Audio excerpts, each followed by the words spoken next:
আসসালামু আলাইকুম প্রিয় ফুটবল ফ্যান্স। আর্জেন্টিনার সর্বশেষ অসাধারণ জয়টাকে নিয়ে একটা পোস্ট ম্যাচ অ্যানালাইসিস, যেখানে আমরা গোলের মুহূর্তগুলো তো দেখেছি, তবে তার আগে গোলগুলো কিভাবে তৈরি হলো এবং সেটার পেছনে কী কী ট্যাকটিক্স আসলে কাজে লেগেছে সেটা একটু বিশ্লেষণ করার চেষ্টা করবো। একেবারে গোল বাই গোল ধরে এগোচ্ছি। প্রথম গোলটার ক্ষেত্রে রড্রিগো ডি পল যখন বলটা রিসিভ করছেন, বলটা যখনও তার পায়ে আসেনি, তখন আপনি যদি এই গোলটার অ্যাসিস্ট মেকার হুলিয়ান আলভারেজকে দেখেন, দেখবেন যে মাঝখানে বড় রকমের একটা স্পেসের মধ্যে তিনি কিন্তু আছেন। আর এখানে বলটা যখন রিসিভ করছেন রড্রিগো ডি পল, তার ঠিক সামনে নাহুয়েল মোলিনা আছেন, অর্থাৎ তারা দুজন অনেকটুকু ওয়াইডে সরে যাওয়ার কারণে তাদের সামনে দেখবেন যে দুজন চিলিয়ান প্লেয়ার রয়েছেন, তারা কিন্তু তাদেরকে আক্রমণ করতে আসছেন এবং এমন টাইপের মুভমেন্টের কারণে, অর্থাৎ ওয়াইড এরিয়াগুলো ব্যবহার করার কারণে এখানে অনেকগুলো স্পেস তৈরি হয়েছে, যার মধ্যে একটা স্পেসে আলভারেজ আছেন এবং আলভারেজের কাছে যখন বলটা গেল তখন তিনি দেখবেন ওই স্পেস, অর্থাৎ অ্যাটাকিং দ্য স্পেস যে একটা টেকনিক রয়েছে সেটা কাজে লাগিয়ে তিনি কিন্তু ডিবক্সের মধ্যে ঢুকে পড়েছেন। তার এই বুদ্ধিদীপ্ত রানের মাধ্যমে কিন্তু একটা ওপেন উইন্ডো শুরু হয় এবং সেখানে রড্রিগো ডি পল একটা অসাধারণ পাসের পরে আলভারেজের আরও একটা পাস এবং সেখান থেকে অসাধারণ একটা ফেইন্ট লাউতারো মার্টিনেজের, তারপরে গোল।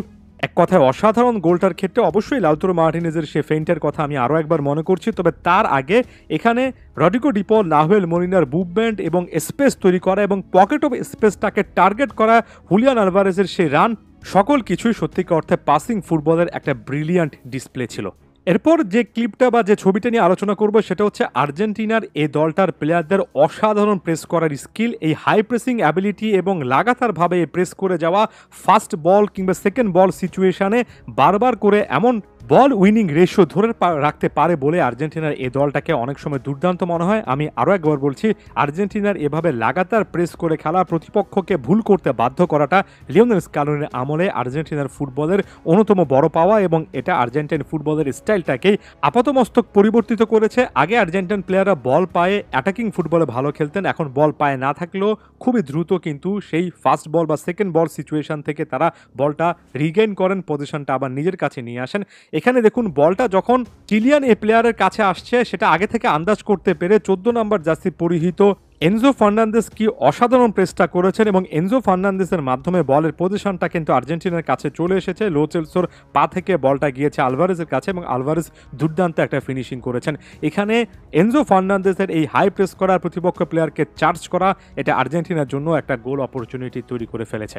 আর্জেন্টিনার এই হাই প্রেসিং ইউনিটের আরও একটা উদাহরণ দেখাচ্ছি। আমরা শুধুমাত্র পাউলো দিবালার দুর্দান্ত সেই ফিনিশিংটাই দেখেছি, সেটা মনে রেখেছি, কিন্তু তার আগে প্রতিপক্ষের পা থেকে বলটা কেড়ে নেওয়ার ক্ষেত্রে এই পাউলো দিবালাই কিন্তু আসলে সবচেয়ে গুরুত্বপূর্ণ ভূমিকাটা পালন করেছিলেন।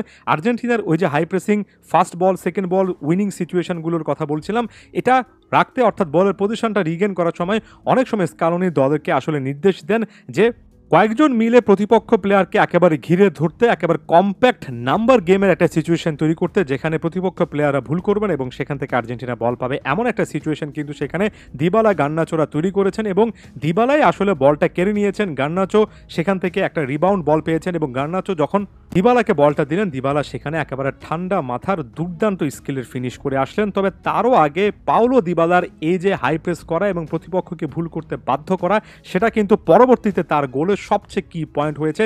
এটা হয়তোবা আমরা সেভাবে ম্যাচ চলাকালীন সময়ে খেয়াল করিনি, তবে ম্যাচের পরে আপনি যখন খেলাটা আরও একবার দেখবেন, যখন আপনি ভিডিও ফুটেজগুলো দেখবেন, তখন একেবারে ক্লিয়ারলি সেই জিনিসটা দেখা যায় যে কিভাবে কোচের ছোট ছোট সে ট্যাকটিক্স এবং খেলার স্টাইলে পরিবর্তন আর্জেন্টিনার ফুটবলে ইতিবাচক একটা দিক নিয়ে এসেছে, যেটা এ ম্যাচও দেখলাম।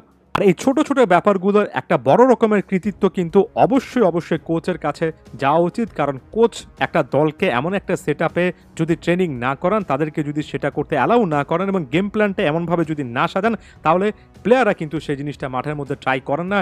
স্ক্যালোনি এমন সেট আপ তৈরি করেছেন বলে আর্জেন্টিনার প্লেইং স্টাইলটা এমন হচ্ছে এবং সেখান থেকে আর্জেন্টিনা বারবার কিন্তু আসলে সুবিধা পাচ্ছে।